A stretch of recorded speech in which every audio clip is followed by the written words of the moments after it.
Welcome to the channel, everyone. Today we're diving headfirst into the world of 3D rendering with Enscape. And let me tell you, things are about to get real. We're talking about count 'em, 7 essential tips that'll take your renders from meh to mind-blowing, whether you're just starting out or you're a seasoned pro. We've all been there, staring at a render that just doesn't quite hit the mark. But fear not, my friends, because these tips are like performance upgrades for your workflow, guaranteed to boost your rendering game to the next level. So buckle up, grab your favorite energy drink, and let's transform those renders into something truly spectacular. Welcome to our channel. Today, we're diving into 7 essential tips to elevate your 3D renders. Whether you're a beginner or a seasoned pro, these tips will help you create stunning, realistic scenes. Let's get started. All right, folks. Tip number 1 is all about starting off on the right foot. Before you dive into modeling, grab some reference images. Even the best chefs use recipes, right? Reference images are your secret sauce to success. The internet is your oyster. Pinterest, Instagram, Google Images, overflowing with inspiration. Find images that resonate with you and evoke the mood you want. Don't be afraid to get specific. I found an image in a book called Never Too Small. It was the vibe I wanted for my next render.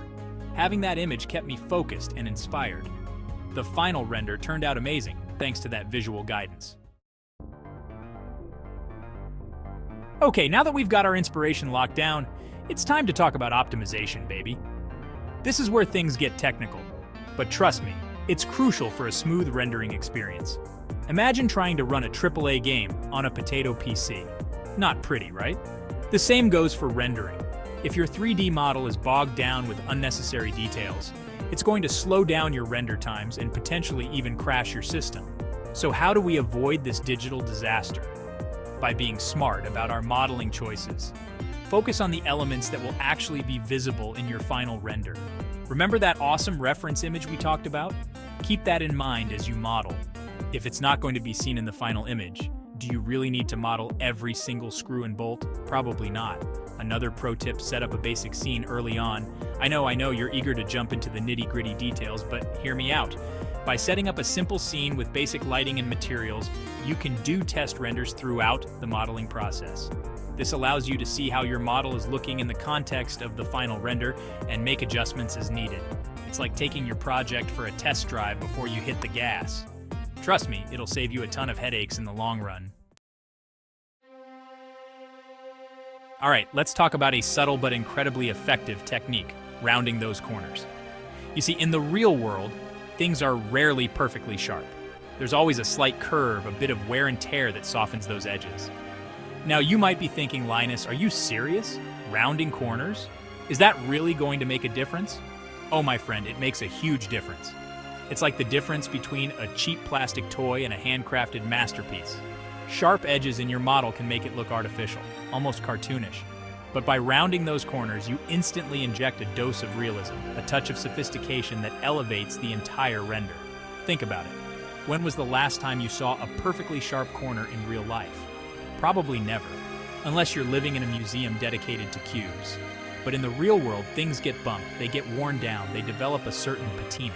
And that's what we want to capture in our renders. Now, I'm not saying you need to round every single edge in your model. That would be tedious and unnecessary. But those visible edges, the ones that catch the light and define the shape of your objects, those are the ones that deserve a little TLC. Chapter 4. Source high-quality 3D models. Okay, let's talk about 3D models, the building blocks of our virtual worlds. Now, I know what you're thinking. Linus, modeling is hard. Can't we just skip this part? And hey, I get it. Modeling can be time-consuming, but trust me, having a library of high-quality 3D models at your disposal is a game-changer. Think of it like having a well-stocked pantry. When you're cooking up a storm, you don't want to be running to the store every time you need a pinch of salt, right? The same goes for rendering. Having a go-to collection of models means you can spend less time modeling and more time on the fun stuff, like lighting and composition. Now, where do you find these elusive, high-quality models? Well, you're in luck. There are tons of amazing resources out there, both free and paid.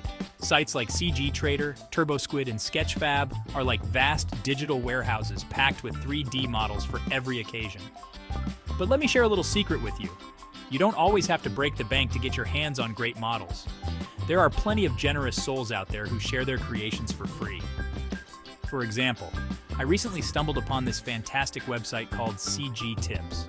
They have a whole section dedicated to free high-quality 3D models, and let me tell you, some of this stuff is top-notch. Chapter 5. Alright, now that we've got our models in order, it's time to talk about the unsung heroes of rendering materials. You see, materials are what give our renders that extra layer of realism, that tactile quality that makes you want to reach out and touch the screen. Think about it. What's the difference between a cold, sterile hospital room and a cozy, inviting living room? The materials, the soft texture of a plush rug, the warm glow of polished wood, the subtle imperfections of exposed brick. These are the details that transform a space from bland to breathtaking. Now, most rendering software comes with a decent library of materials, but let's be honest, sometimes you need something a little more, shall we say, bespoke. That's where custom materials come in. Creating your own materials might sound daunting, but trust me, it's easier than you think. First, you'll need to get your hands on some high-resolution textures. These are basically images that wrap around your 3D models, giving them their surface appearance. Think of it like digital wrapping paper. There are tons of great websites out there that offer free and paid textures. But my personal favorite is Polygon. Their textures are insanely detailed, and they have a massive library to choose from. Plus, they offer a free trial, so you can test the waters before diving in. Chapter 6. Alright, let's talk about lighting, the single most important aspect of creating realistic and visually stunning renders. You see, light is what brings our scenes to life. It's what creates mood, atmosphere, and drama. Think about your favorite movies or video games. What makes those scenes so captivating? The lighting, the way the light filters through the trees, the way it bounces off surfaces, the way it creates shadows and highlights. It's all carefully crafted to evoke certain emotions and draw you into the world. Now, you might be thinking, Linus, I'm not a professional lighting artist. How am I supposed to achieve those Hollywood-level results? And hey, I get it. Lighting can be intimidating, but trust me, with a little practice and the right tools, anyone can create stunning lighting setups. The first thing to understand is the different types of light sources. You've got your natural light, which comes from the sun or the moon, and your artificial light, which comes from lamps, bulbs, and other man-made sources. Each type of light has its own unique properties and characteristics, so it's important to understand how they interact with your scene. For example, natural light is generally softer and more diffused, while artificial light can be harsher and more directional. Knowing how to use these different types of light to your advantage is key to creating realistic and visually appealing renders. Chapter 7. Alright, we're in the home stretch. We've talked about reference images, optimization, rounding corners, high-quality models, materials, and lighting. Now it's time to put the cherry on top with some final image adjustments. Think of it like this. You've just cooked an amazing meal. You've used the freshest ingredients, you've seasoned everything to perfection, and now it's time to plate it up. But before you serve it, you want to make sure it looks as good as it tastes, right? That's where image settings come in. They're the final touches that can take your render from good to great. We're talking about things like contrast, saturation, sharpness, and color balance. These might seem like small details, but trust me, they can make a world of difference. Now, every rendering software has its own set of image settings, but there are a few key ones that are pretty universal. First up, we've got contrast. This controls the difference between the darkest and lightest parts of your image. Increasing the contrast can make your render pop, while decreasing it can create a softer, more muted look. Next, we've got saturation. This controls the intensity of the colors in your image. Increasing the saturation can make your colors more vibrant and eye-catching, while decreasing it can create a more desaturated vintage look.